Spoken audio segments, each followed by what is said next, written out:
He was just trying to help her. Jerome's hands were stained with grease, his shirt soaked through with sweat. The sun had dipped behind the rooftops of Marlow Heights, casting long, broken shadows over the cracked sidewalks. He knelt beside an old rusty bicycle at the far end of the gas station parking lot. The chain was jammed, the wheel bent, and the pedals stuck. The bike had clearly seen better days. So had the woman pushing it. She couldn't have been younger than 70. Her coat had holes under the arms, and one of her shoes was wrapped in duct tape. Still, she looked at Jerome like she hadn't seen kindness in years, and now, it had surprised her. Jerome grunted as he twisted the stubborn bolt. "This should do it," he muttered, tightening the rear axle. "You really don't have to," the woman said softly, her voice cracked and dry. "I'm already here, ain't I?" Jerome smiled without looking up. "Besides, you remind me of my grandma. She used to ride this same kind of bike, believe it or not, purple streamers and everything." The woman chuckled, a small sound that didn't quite reach her eyes. "Your grandma raised you right." Jerome finally stood, brushing off his hands on his jeans. "Try it now." The woman gripped the handlebars and slowly pedaled a few feet. The bike wobbled, then glided forward. She stopped, turned around, and smiled, truly smiled this time. "I don't have much," she said, reaching into her torn purse, pulling out a handful of change. "But please, at least," Jerome held up his hand, "you keep that. Just promise me you'll get somewhere safe before dark." Her eyes met. "You're a good man." For words, for simple words, but they would cost him everything. He was 10 minutes late, returning to the garage. The place was dead silent, except for the buzz of overhead lights and the faint hum of an idling fan. Mr. Langston was already watching from behind his glass office, arms folded, lips pressed tight, like a man chewing on rusted nails. "Jerome," he called out sharply, "get in here." Jerome stepped inside. The office reeked of cheap cologne and hot coffee gone cold. "You left a customer's Escalade torn apart," Langston barked, pacing now. "And for what? Some bag lady with a busted bicycle." Jerome stayed calm. She was stranded. Her chain was locked up and she was shaking. "Didn't even have a phone. Not my concern." Langston slammed a wrench onto the desk. "This is a business. We do real work for real customers who actually pay, not charity cases." Jerome felt something stir in his chest, but he bit it down. "It only took 15 minutes. You don't get to decide that." Langston's face flushed red. "You work when and how I say, and since you think you're running your own little non-profit, guess what? You don't work here anymore." Silence. Just like that. 12 years, countless weekends, night shifts, blistering summers, and he was fired like he was a stranger who had just walked in off the street. Jerome looked at the floor. "You're really letting me go, ... over kindness." Langston leaned in. "I'm letting you go because you forgot your place." Jerome didn't say another word. He just turned, walked out, and didn't look back. He didn't even get a chance to go home and think. On the way back, as he cut across the side street near the park, he spotted her again, the old woman. She was sitting at a cracked bus bench, one leg folded under the other, still holding her purse like it carried the last of her dignity. She noticed him instantly. "They fired you, didn't they?" Jerome laughed bitterly. "Word travels fast." "No," she said, "but your face says everything." He shrugged. "It's all right. I'm used to rebuilding what gets broken." The woman's expression changed. She reached into her coat pocket, not for change, but for something small, black, and cold-looking. A smartphone, high-end modern, too modern for a woman dressed like she hadn't seen a warm meal in days. She tapped something quickly, a message in what looked like a different language, then closed the phone and looked up. "Give it till morning," she said with a strange softness. Jerome frowned. "What does that mean?" But she only smiled. That night, Jerome couldn't sleep. His tiny apartment smelled like old furniture and lemon cleaning spray. His 8-year-old son, Yalong, lay sleeping on the couch, breathing softly, unaware that his father had no job and no idea what tomorrow would look like. Jerome stared at the ceiling. He wasn't mad he lost his job. He was mad that doing the right thing had cost him everything. Again, he whispered a quiet prayer, then drifted into a restless sleep. The next morning, at exactly 7:03 a.m., Jerome heard it. Engines. Not 1, not 2.7. He pulled back the curtain and froze. 7 identical black SUVs, lined bumper to bumper, parked across the street in perfect formation. Tinted windows, no license plates, no sound but the engines purring low. Jerome's heart thundered in his chest. Was this a mistake? Were they here for someone else? He was about to close the curtain when the lead SUV's door opened. A tall, clean-shaven man in a black suit stepped out, walked up the path, and rang the doorbell. Jerome didn't move. The bell rang again. He opened the door slowly, heart pounding. The man didn't smile. He simply said, "You're coming with us." The ride to the unknown. Jerome hesitated at the doorway, his fingers gripping the edge of the frame. The man standing before him was tall, pale-skinned, with a narrow jaw and emotionless eyes that somehow felt like they could read his thoughts. His black suit was crisp, his shoes polished like mirrors. Behind him, the line of 7 identical black SUVs waited like silent beasts. Jerome cleared his throat. "You mind telling me who you are?" The man didn't flinch. "Mr. Jerome Taylor, correct?" Jerome nodded cautiously. "My name is Mr. Daniels," the man said. "We've been instructed to escort you. You'll understand everything soon." Instructed? By who I'm not authorized to say. Jerome looked down at himself. Faded jeans, oil-stained t-shirt, hands still bearing yesterday's grease. He hadn't even brushed his hair yet. He glanced back at the couch, where Yolan was still, fast asleep. "I have a kid," Jerome said. "I can't just walk out without knowing. We've made arrangements for your son." Mr. Daniels replied, interrupting without blinking. "He will be watched over by a trusted individual for the next few hours." Jerome's stomach twisted. "A trusted? What does that mean? Who gave you permission?" "We don't need permission," Daniels said quietly.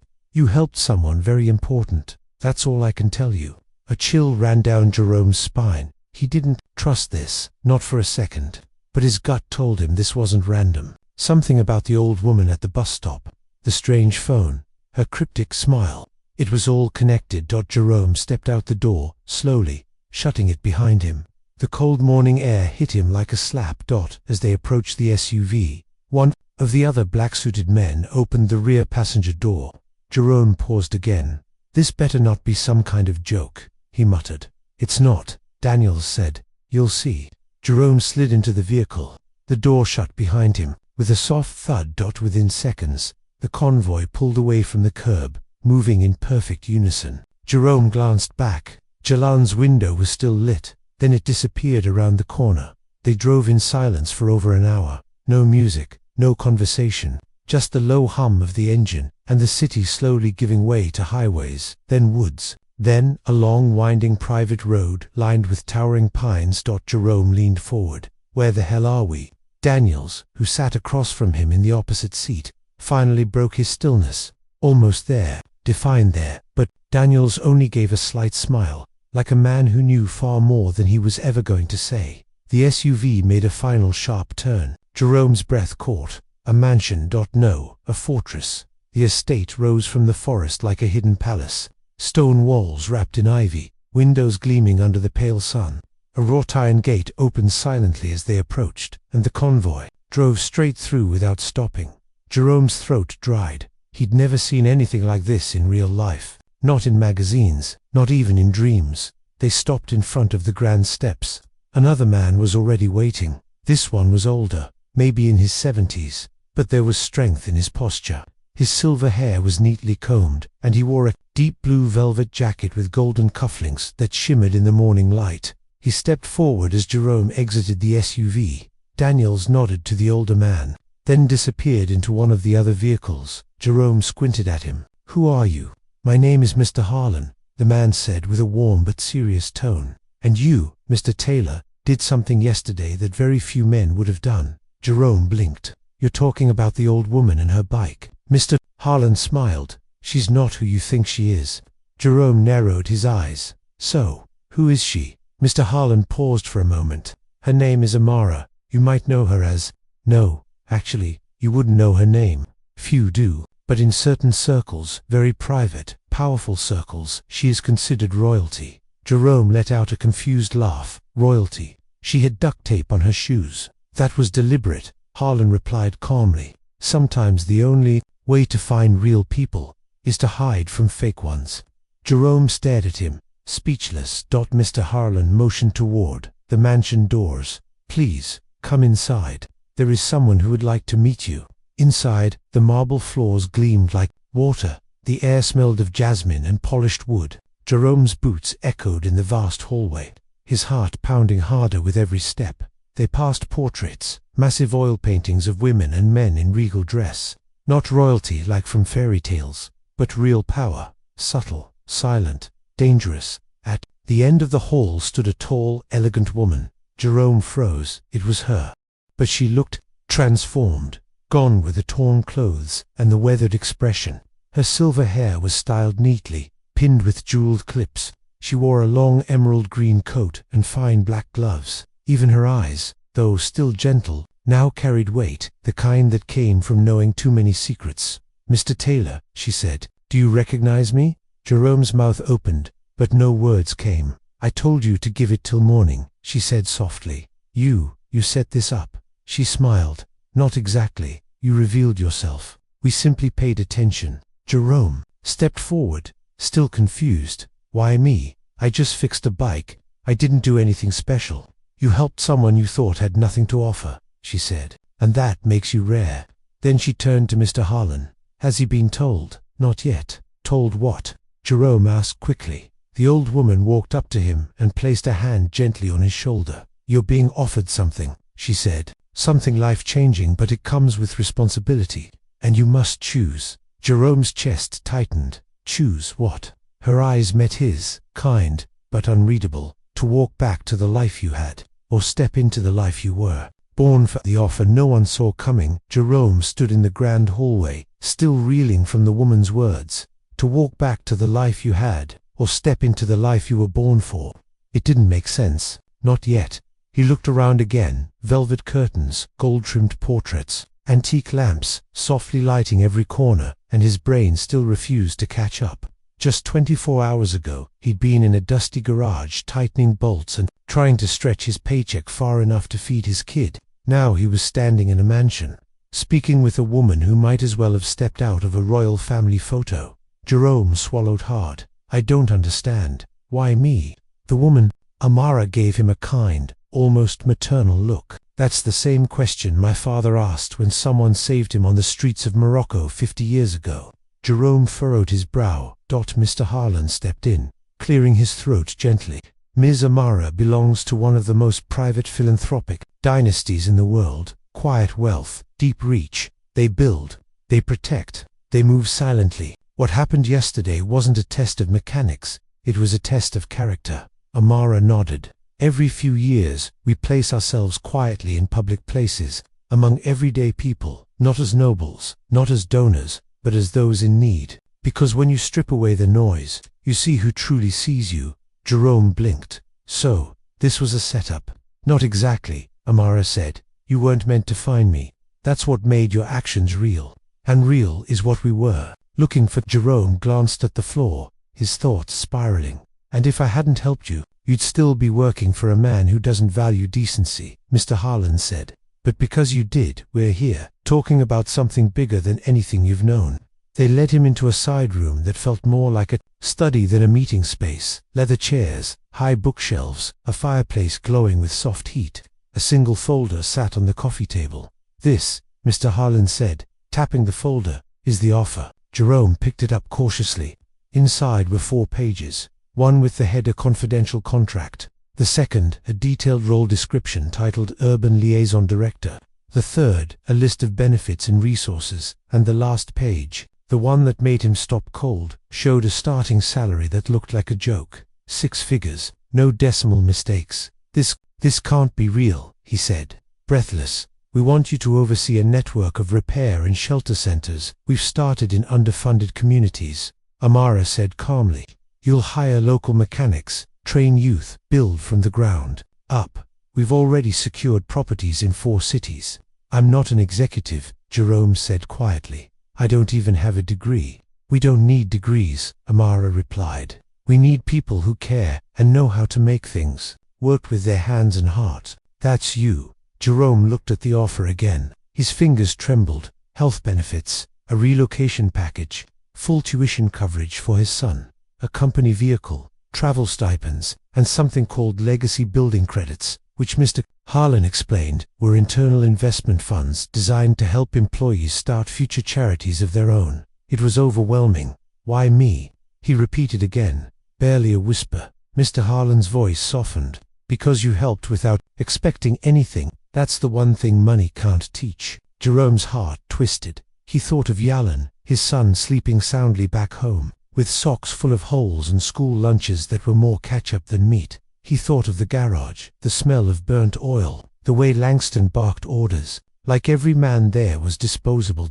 And he thought of the old woman with the duct-taped shoes, who now stood before him like a queen. But then his doubt crept in. "What's the catch?" he asked. Amara's smile faded a little. "The world we move in isn't always safe. Power doesn't like disruption. And when you uplift the poor, the privileged notice, you'll face pressure, corruption, maybe even threats." Jerome clenched his jaw. "Your past will be examined," Mr. Harlan added.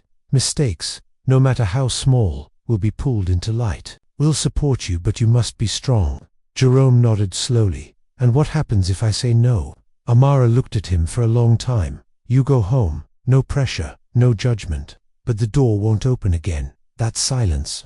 It felt heavy, like the world itself had paused to wait. Jerome stood up. He walked toward the window. Outside, the sun had begun to rise above the treetops, casting gold across the lawn. The SUVs still waited silently by the gate, engines off now. His mind flashed to the long nights, scraping coins for rent, fixing neighbors' cars for free, hiding his panic when Jalen's asthma medicine ran out. And then he turned back toward Amara. "I'll do it," he said quietly. Her eyes gleamed. "You're sure?" He nodded. "You said this was about building something that matters. I've spent my whole life patching broken things. Maybe it's time I help build something whole." Amara stepped forward, held out her hand. Jerome shook it firmly. At that moment, something inside him shifted. A wall crumbled. A new path opened. He wasn't just a mechanic anymore. He was about to become something else entirely. Enemies. In the shadows 2 months later, Jerome stood in the middle of a dusty warehouse in the heart of South Houston, a place once filled with broken forklifts and forgotten rust. Now, it buzzed with energy. Kids from the neighborhood were learning how to fix engines. Single moms were receiving trade skills. Out-of-work mechanics were now trainers with steady income. And inside the far back corner, a small food bank was being built, brick by brick, with Jerome's own hands helping lay the foundation. This was no charity. This was a revolution. And it had his fingerprints all over it. But as Jerome walked toward the office to review blueprints, his phone buzzed. A message from Mr. Harlan. "We need to talk. Urgent. Private. Come to HQ tonight." Jerome frowned. His days had been full, long, satisfying, and for the first time in his life, purpose-driven. But this message, it cut through the good like a knife. He called his assistant, a sharp young woman named Latoya, and told her he'd be stepping out early. Before he left, he paused to look back at the site. From where he stood, everything looked perfect, but he couldn't shake the feeling that something was quietly cracking underneath. Later that evening, the elevator inside Amara's headquarters opened to reveal a stark, dimly lit conference room. Inside were only 2 people, Mr. Harlan and a woman Jerome had never seen before. She was thin, sharply dressed, with cold hazel eyes and a silver laptop open in front of her. "This is Ms. Klein," Mr. Harlan said without pleasantries. "She oversees security and internal risk." Jerome sat slowly. "What's going on?" Ms. Klein didn't waste time. "You've been making waves, Mr. Taylor. Your first 2 centers are exceeding projections. The numbers are drawing attention. But not all attention is good." Jerome leaned forward, tension building, meaning. Harlan spoke next. "Some of the property owners in the old neighborhoods, slumlords, mostly, have lost their grip since you came in. They can't overcharge tenants or threaten to evict families anymore. You're giving people alternatives, and they don't like that." Jerome's jaw clenched. "So what? They're upset. Let them be." Miss Klein shook her head. "It's more than that. Yesterday, we intercepted communications between a group tied to one of the city's largest commercial developers, Whitford Holdings. They were discussing you, by name." Jerome frowned. "I've never heard of them." "You weren't meant to," she said. "They move through puppet landlords and crooked city inspectors. They make money off desperation. Why would they care about one community center?" Harlan's voice lowered. Because they're not just developers, they're gatekeepers. The people we try to fight quietly. You didn't just open a workshop, you lit a fuse. Jerome's stomach tightened. So what now? We keep building, Ms. Klein said. But smarter, safer, and more alert. Jerome stood. Let them come. I'm not backing down because someone in a suit doesn't like poor people getting a shot. But Ms. Klein remained still. You don't get it yet. These people don't send angry letters. They break pipes, burn permits, call in false drug tips. They'd fight dirty. That night, Jerome drove home slower than usual. His thoughts raced. He was no longer just a mechanic. He was a threat to men who'd never been threatened before. But the part that scared him wasn't for himself. It was for Jalen. When he got home, he locked every window twice and checked on his son 3 times. Still, sleep didn't come easy. 3 days later, the South Houston Center caught fire. Jerome got the call at 2:14 a.m. He arrived before the fire trucks had even cleared the lot. Thick smoke rose from the roof. Sirens flashed against the night sky. His employees stood on the sidewalk in shock, some of them crying. The damage was worse than expected. Half the equipment was gone. The foundation cracked from the heat. Someone had poured accelerant behind the electrical panel. Arson. No doubt. But it wasn't just the building. It was what they had built together. Trust, dignity, hope. All of it scorched. Jerome stood there, heart pounding, fists clenched. Ms. Klein arrived before sunrise. No cameras. Power was out for maintenance. Jerome snapped. They're trying to erase everything. And you're going to let them? She asked coldly. He turned, furious. I gave everything for this. These kids. They looked at me like I was something good. Then be something stronger, she said. Because now it's real. Later that day, Jerome stood in front of his surviving team. We're going to rebuild, he told them. Not just the shop, but the dream. They tried to shut us down because we scared them. That's how you know we're doing it right. One mechanic raised a hand. What if they come again? Jerome nodded. Let them. We've got tools, we've got will. And this time, we've got each other. Cheers rose around him. But in his chest, Jerome felt the first flicker of something he hadn't expected when he fixed that old woman's bike. Rage. Not the kind that burns hot and fades, but the kind that forges armor. They had declared war on something pure, and Jerome Taylor was done being polite. The truth behind the fire, the smell of smoke still clung to Jerome's jacket as he sat across from Amara in her private study. Outside, rain tapped softly against the tall windows. Inside, the fire crackled gently, to calm for what had just happened. Jerome stared at her in silence for a moment, before finally asking, how deep does this go? Amara didn't answer right away. She stood, walked over to the cabinet, and poured a glass of dark red wine. Her posture remained regal, calm, yet something in her eyes was different. Tired, maybe even afraid. We knew resistance would come, she said, finally turning to face him. But not this fast. Not this vicious. They burned everything, Jerome said bitterly. And now my team's scared. We lost 2 donors this morning, pulled out without a word. You told me I'd be protected. Amara stepped forward, her tone gentle but firm. And you are. But protection isn't always armor, Jerome. Sometimes it's knowledge. He narrowed his eyes. Then tell me something useful. Because right now, all I know is we're losing ground. She placed the wine down, then pulled open a drawer and handed him a folder. Inside were photos, surveillance shots, a warehouse meeting, men in suits, shaking hands, a few police officers, 1 city councilman. And in the middle, Jerome froze. Wait, I know that man. Amara nodded. You should. His name is Malcolm Rye. He's the man Langston used to sell his properties to. The ones near your old garage. Jerome's heart kicked in his chest. He came around the shop sometimes. Never said much. He didn't need to. Malcolm's been acquiring land near your centers, planning to redevelop the neighborhoods. Your programs interfere with that. You're stabilizing families he was hoping to displace. Jerome looked back at the photo. Malcolm Ray was smiling. What about the police in this photo? But not all, but enough. Jerome shook his head. So I'm supposed to go up against corrupt businessmen, crooked cops, and shadow investors. With what? A few hammers and goodwill? No, Amara said softly. With truth and leverage. She reached into another folder and handed him a thumb drive. What's this? Everything we have on Res Network, illegal kickbacks, ghost tenants, political donations under fake names. We've been collecting it for years, waiting for the right moment, and you're giving it to me. Jerome asked. I'm entrusting it to you, she said, because if we leak it ourselves, it'll look like a vendetta. But if you, a man who lost everything because of Reg's fire, if you speak, people will listen. Jerome stared at the drive in his hand. It felt heavier than it should. What happens if I go public with this? You become a target, she said, without hesitation. But you also become a symbol. Jerome stood, pacing the room. I didn't sign up for politics. I wanted to build places for people like me.